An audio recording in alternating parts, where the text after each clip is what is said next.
Beberapa di antara kita pernah mungkin punya pengalaman yang sangat pahit gitu ya. Pahitnya begini, kita sudah seperti menyerah betul dengan hidup ini karena nggak tahu mau buat apa lagi. Ya sudah pasrah aja lah, bahkan terkesan ya sudah nikmatilah kesusahanmu, kira-kira gitu ya. Karena ya sudahlah ini nasibku lah, apalah gitu. Jadi kadang-kadang saudara hanya untuk mencoba bertahan hidup, orang akhirnya membuat pernyataan-pernyataan yang membuat dia paling tidak bisa menjalani hari-hari dia.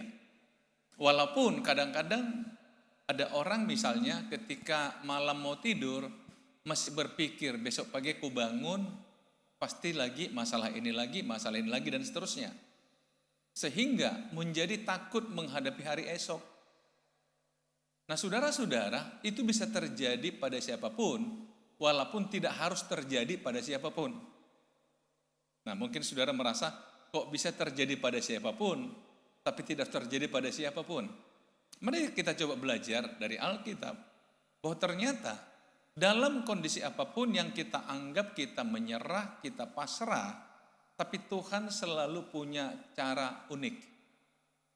Cara unik dalam melepaskan kita dari kondisi itu. Cara unik Tuhan. Kenapa dalam tanda petik saya bilang cara unik? Karena tidak terdeteksi, tidak terpahami, bahkan kesannya cara yang Tuhan buat itu nggak logis. Nggak logis, hal yang sangat sepele, sederhana. Tapi Tuhan bisa lakukan dengan cara yang unik. Dengan kata lain, ternyata bagi Tuhan itu sesuatu sangat mudah bagi dia. Sesimpel itu bagi Tuhan. Coba kita belajar dalam Hakim-Hakim pasal yang ke-6 yang menceritakan sebuah kondisi di masa lalu saudara. Di Hakim-Hakim pasal yang ke-6 hari ini saya akan sampaikan pada kita Hakim-Hakim 6 sampai Hakim-Hakim 7. Tetapi orang Israel melakukan apa yang jahat di mata Tuhan. Sebab itu Tuhan menyerahkan mereka ke dalam tangan orang Midian 7 tahun lamanya. Dan selama itu orang Midian berkuasa atas orang Israel. Saudara mungkin berkata begini, kok ada kalimat sebab itu Tuhan menyerahkan mereka ke tangan orang Midian? Saudara perhatikan kalimat pertama yang dicatat dalam Hakim-Hakim 6 adalah, tetapi orang Israel melakukan apa yang jahat di mata Tuhan. Sebenarnya kejahatan mereka lakukan itu disimpulkan di dalam ayat 10 dan 11 adalah ketika mereka berpaling ke Allah orang Amori. Menyembah ke Allah orang Amori. Itulah kejahatan di mata Tuhan. Jadi ketika mereka melakukan itu, ya Tuhan lepas tangan.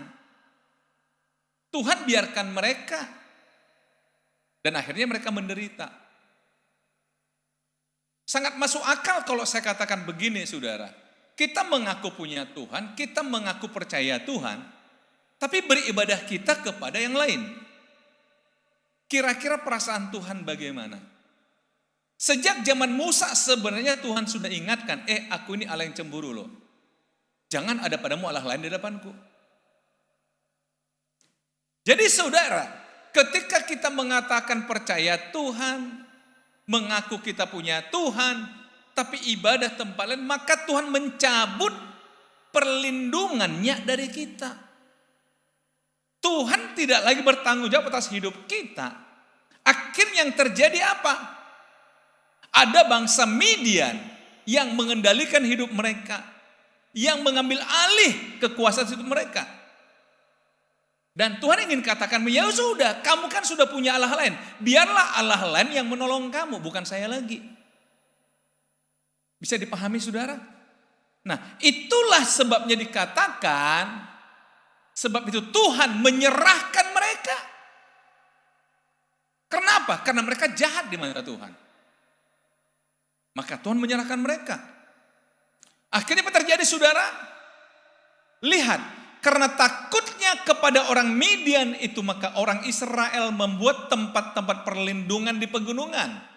Yakni gua-gua dan kubu-kubu. Jadi tempat perlindungan, tempat bersembunyi. Setiap kali orang Israel selesai menabur, datanglah orang Midian, orang Amalek, dan orang-orang dari sebelah timur lalu maju mendatangi mereka. Untuk apa saudara? Lihat, berkemahlah orang-orang itu di daerah mereka dan memusnahkan hasil tanah itu sampai ke dekat Gaza dan tidak meninggalkan bahan makanan apapun di Israel, juga domba atau lembu atau keledai pun tidak. Sebab orang-orang itu datang maju dengan ternaknya dan kemahnya, dan datangnya itu berbanyak-banyak seperti belalang.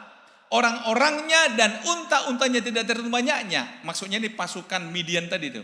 Sekaliannya datang ke negeri itu untuk apa? Memusnahkannya. Memusnahkan apa? Apa yang ditabur oleh orang Israel. Sehingga orang Israel menjadi sangat melarat oleh perbuatan orang Midian itu. Sangat melarat. Jadi ada konsekuensi orang yang beralih atau berpaling dari Tuhan. Dan Tuhan biarkan. Sehingga mereka sangat melarat. Sangat melarat. Tadi saya katakan kenapa? Karena Tuhan gak lagi berikan perlindungan pada mereka.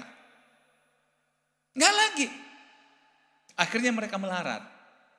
Lalu berserulah orang Israel pada Tuhan. Baru balik lagi sama Tuhan. Saudara, penyakit orang Israel begitu. Kalau lagi senang lupain Tuhan. Tapi kalau sudah sekarat menyebut nama Tuhan. Saya suka istilah orang begini, saudara. Sebenarnya lebih baik mana kita ke dokter waktu sehat atau setelah sakit? Halo? Biasanya saudara ke dokter waktu sakit atau waktu sehat? Kalau waktu sehat ke dokter supaya tidak sakit. Tapi kalau waktu sakit ke dokter supaya sembuh. Tapi udah sakit dulu kan? Udah menderita dulu kan? Tapi kalau sehat ke dokter nggak harus menderita kan? Halo? Oke, nggak usah dibahas, ini banyak dokter soalnya. Nanti dokter bilang, wah ini pendeta nggak dukung profesi kita. Nggak arahnya ke sana saudara. Tapi saudara lihat, setelah melarat, setelah sekarat, baru berseru pada Tuhan. Ini saya katakan di awal, harusnya kan bisa nggak terjadi.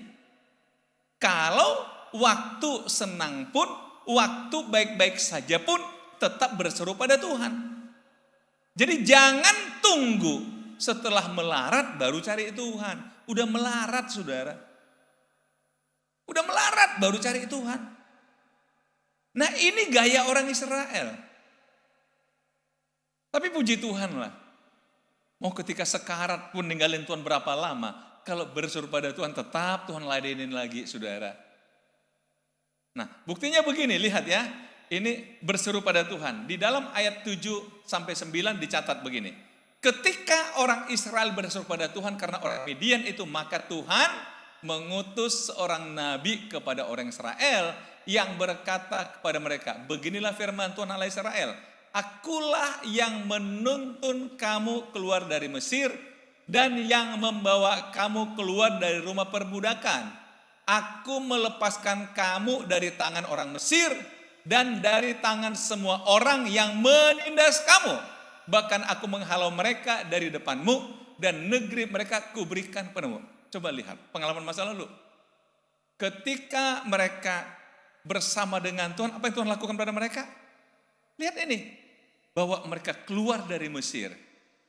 Kalau kita kembali ke Alkitab, kitab Keluaran, bukan hal yang mudah. Musa membawa Israel keluar dari Mesir, betul?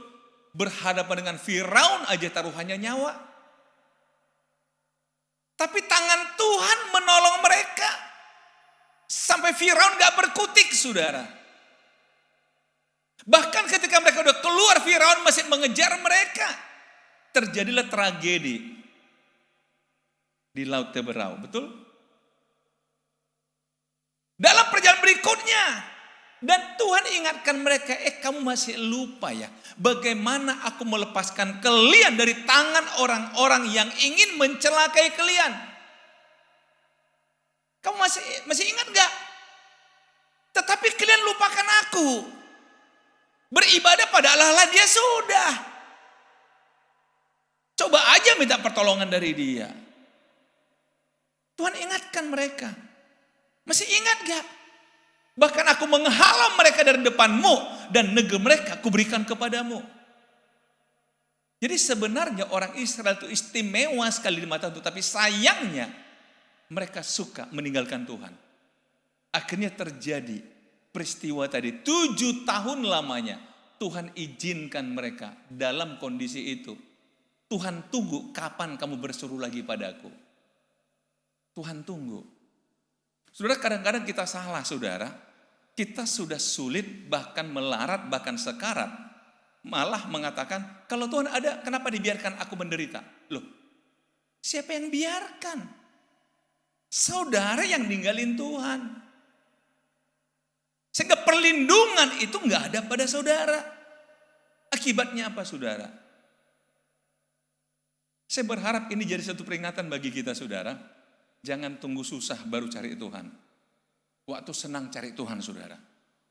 Waktu Tuhan beribadah sama Tuhan. Waktu senang beribadah pada Tuhan. Jangan tunggu susah, saudara. Sakit. Jangan tunggu menderita, saudara. Janganlah. Rugi, saudara. Mahal biayanya. Kalau udah sakit, saudara, ke dokter, mahal biayanya. Kalau masih sehat, nggak mahal biayanya, saudara. Amin. Kembali, saudara. Tuhan ingatkan mereka. Tapi inilah Tuhan kita, saudara. Walaupun 7 tahun Tuhan hukum mereka dengan cara mengizinkan orang Midian menganiaya mereka, mengambil seluruh haknya mereka. Begitu menabur dirusak, menabur dirusak, menabur dirusak. Begitu menderitanya mereka.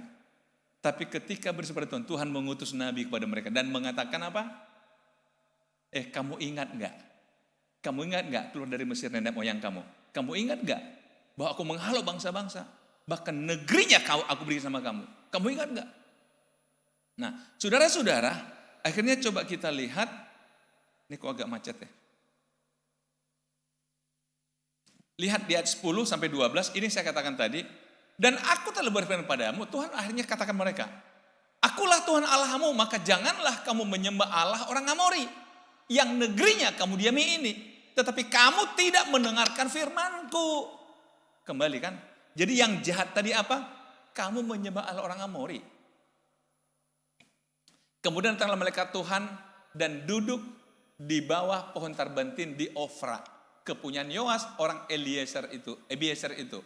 Sedang Gideon anaknya Ebiezer maksudnya, mengirik gandum dalam tempat pemerasan anggur agar tersembunyi bagi orang Midian. Jadi dari satu keluarga, nama ayahnya Ebiezer, dia punya anak namanya Gideon.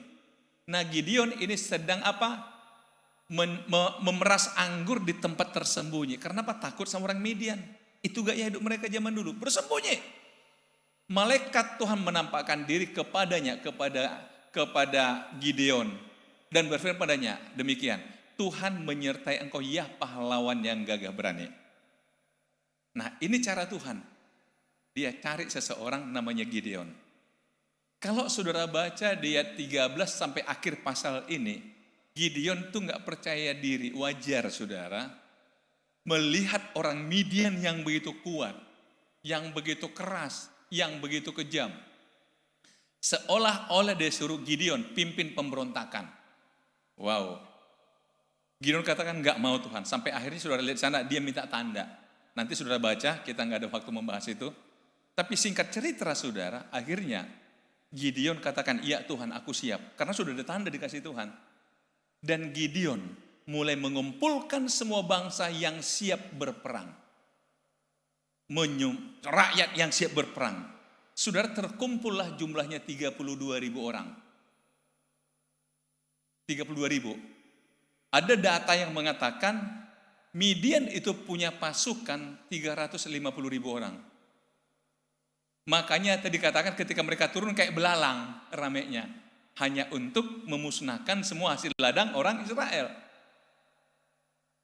Akhirnya Gideon coba kumpulin, dapat 32 orang. Puji Tuhan, 32.000 orang. Paling gak imbang dikit lah. Itu pikiran Gideon. Tapi coba lihat, saudara. Adapun Yerubbaal pasal 7. Itulah Gideon bangun pagi-pagi dengan segala rakyat yang bersama-sama dengan dia. Lalu mereka berkemah dekat mata air Harod. Perkemahan orang Midian itu ada di sebelah utaranya, dekat bukit More di lembah. Berfirmanlah Tuhan kepada Gideon, terlalu banyak rakyat yang bersama-sama dengan engkau itu daripada yang ku kehendaki untuk menyerahkan orang Midian ke dalam tangan mereka. Perhatikan kenapa Tuhan terlalu banyak. Jangan-jangan orang Israel memegah-megahkan diri terhadap aku sambil berkata, tanganku sendirilah yang menyelamatkan aku. Ya Tuhan katakan kalau menang mereka nanti, mereka katakan, wah karena kami hebat, tanganku. Makanya Tuhan katakan terlalu banyak Gideon. Kemudian, maka sekarang serukanlah kepada rakyat itu demikian. Siapa yang takut dan gentar biarlah ia pulang. Enyah dari pegunungan Gilead. Lalu pulanglah berapa orang? 22.000 orang dari rakyat dan tinggallah 10.000 orang. Ini yang saya katakan tadi berarti jumlah mereka yang kumpul itu 32.000 orang. Yang pengen berperang hanya karena nekat. Walaupun takut. Karena apa? Ayolah maju kita, maju. Terlalu menderita saudara.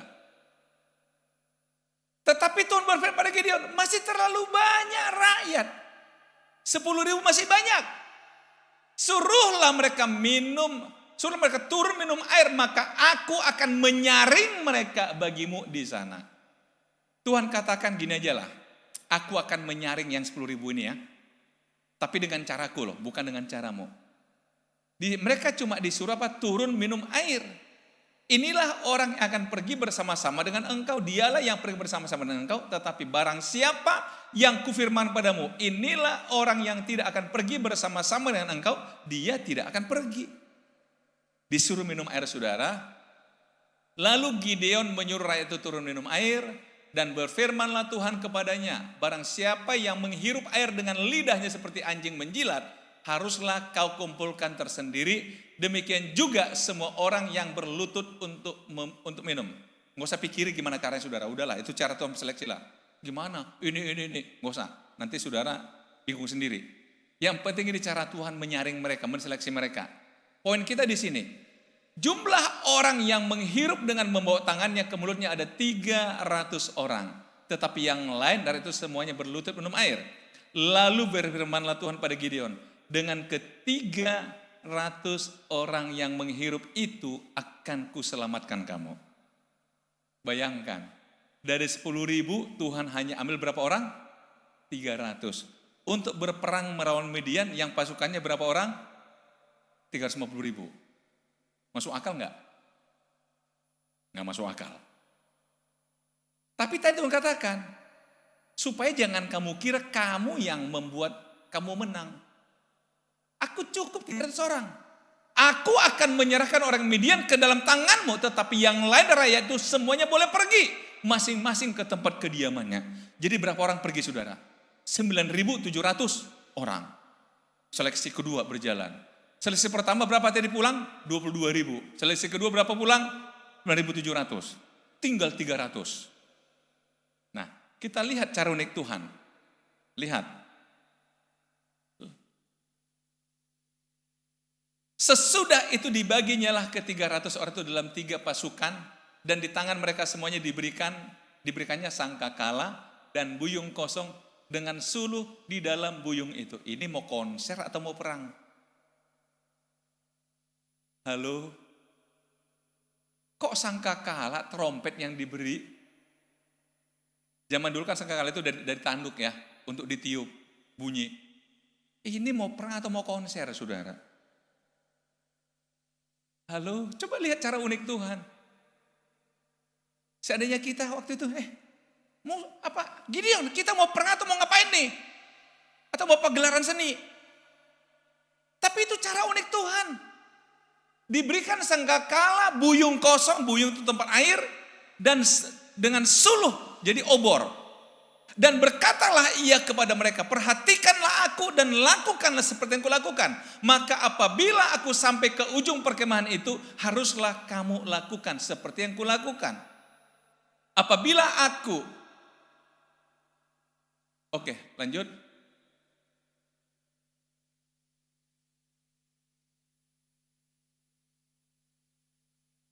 Apabila aku dan semua orang yang bersama-sama dengan aku meniup sangkakala, maka haruslah kamu juga meniup sangkakala sekeliling seluruh perkemahan itu dan berseru, demi Tuhan dan demi Gideon.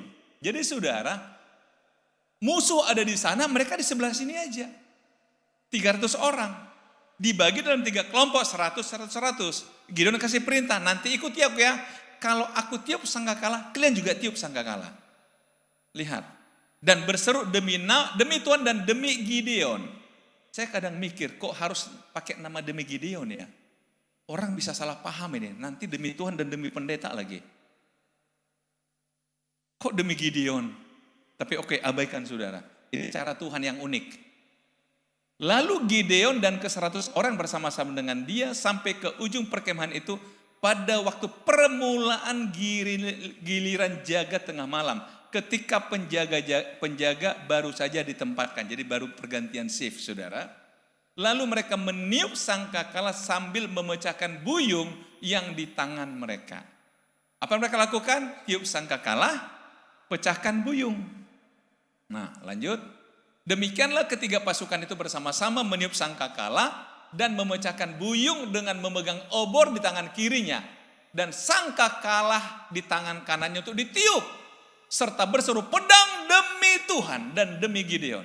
Perhatikan, sementara itu mereka tinggallah mereka berdiri masing-masing di tempatnya sekeliling pertemuan. Tetapi apa yang terjadi? Seluruh tentara musuh menjadi kacau balau. Lihat, mereka cuma tiup sangkakala, tapi musuh kacau balau. Berteriak-teriak dan melarikan diri.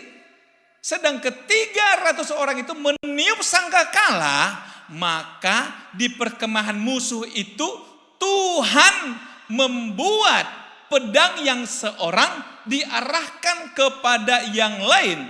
Lalu larilah tentara itu sampai ke Betsita, ke arah Zerara, sampai ke pinggir Abel Mehola dekat Tabat. Cara unik Tuhan. Nggak masuk akal kan? Akhirnya mereka saling bunuh. Kucar kacir lari. Sementara 300 ngapain? Konser. Memuji Tuhan. Pakai trompet, pakai sangkakala. Inilah cara unik Tuhan. Apa yang mau kita belajar dari sini saudara? Saya kembali pada tadi itu. Katakanlah mereka 7 tahun menderita, melara, ketakutan dan sebagainya. Karena mereka meninggalkan Tuhan. Tapi ketika mereka berseru pada Tuhan, Tuhan kata, oke, aku akan ambil alih masalah ini. Saya cuma perlu 300 orang aja. Tapi tugasnya bukan berperang. Kembali ke aku, naikkan pujian kepadaku.